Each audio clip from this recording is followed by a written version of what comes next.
आज की इस वीडियो में हम बात करने वाले हैं कि बहुत से लोगों को सेक्स की मेडिसिन खाने के बाद भी लिंग में तनाव नहीं आता। इसके पीछे क्या कारण होता है और इस समस्या को कैसे ठीक किया जाए। मैं नेचुरोपैथिक चिकित्सक और थेरेपिस्ट रंजीत सिंह आपके गुप्त रोगों को ठीक करने का पूरा प्रयास करूंगा। तो देखिए, आपको सबसे पहले दो चीजें समझनी पड़ेंगी कि एक तो लिंग में तनाव कैसे आता है, दूसरा ये मेडिसिन कैसे काम करती हैं। ये दो चीजें समझनी है। सबसे पहले समझते हैं लिंग में तनाव ऐसा आता कैसे है। तो जब भी कोई व्यक्ति, कोई भी पुरुष सेक्सुअल एक्साइटमेंट होता है, यानी वो सेक्स करने के लिए बहुत उत्सुक होता है, तो उसके शरीर में एक केमिकल रिलीज होता है जिसे बोलते हैं नाइट्रिक ऑक्साइड यानी NO। अब ये जो NO है, ये हमारे पेनिस में, हमारे लिंग में एक केमिकल रिलीज करता है जिसे बोलते हैं साइक्लिक GMP। अब होता क्या है कि जब ये साइक्लिक GMP रिलीज होता है तो हमारा लिंग कठोर हो जाता है, यानी हार्ड हो जाता है। पेनिस में इरेक्शन बहुत अच्छा आता है। ये होता है लिंग में तनाव आने का प्रोसेस। अब जानते हैं ये मेडिसिन कैसे काम करती हैं।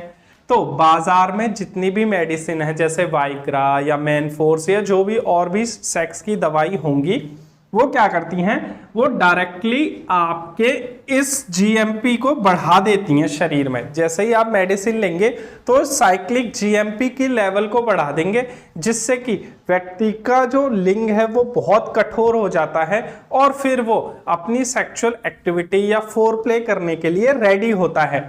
लेकिन बहुत से लोगों में ये मेडिसिन काम नहीं करती। इसका कारण क्या होता है? तो देखिए, वो जो लोग होते हैं उनमें एक्साइटमेंट यानी सेक्सुअल एक्साइटमेंट, उत्सुकता होती ही नहीं है। मिस हो जाती है क्या? उत्सुकता।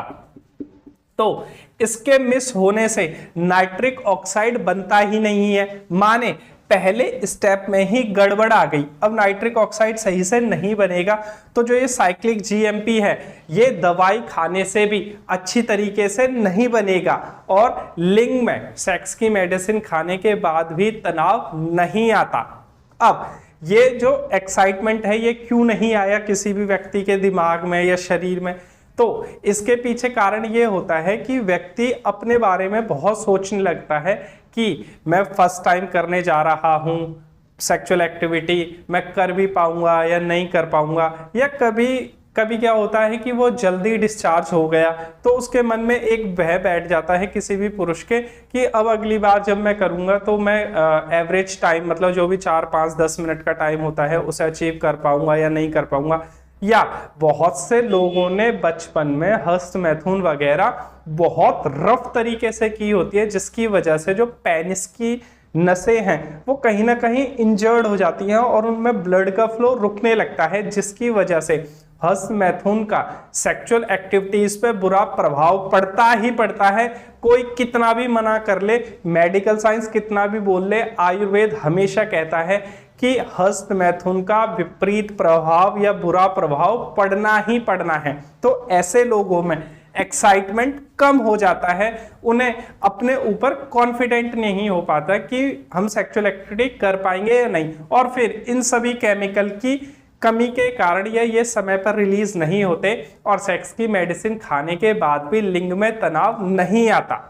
अधिक जानकारी के लिए आप WhatsApp पर अपॉइंटमेंट लेकर मुझसे बात भी कर सकते हैं। और अगर आपको कोई भी सेक्सुअल प्रॉब्लम है तो आप बिल्कुल चिंता ना करें, बिल्कुल ना घबराएं, अपना ख्याल रखें, क्योंकि इलाज संभव है।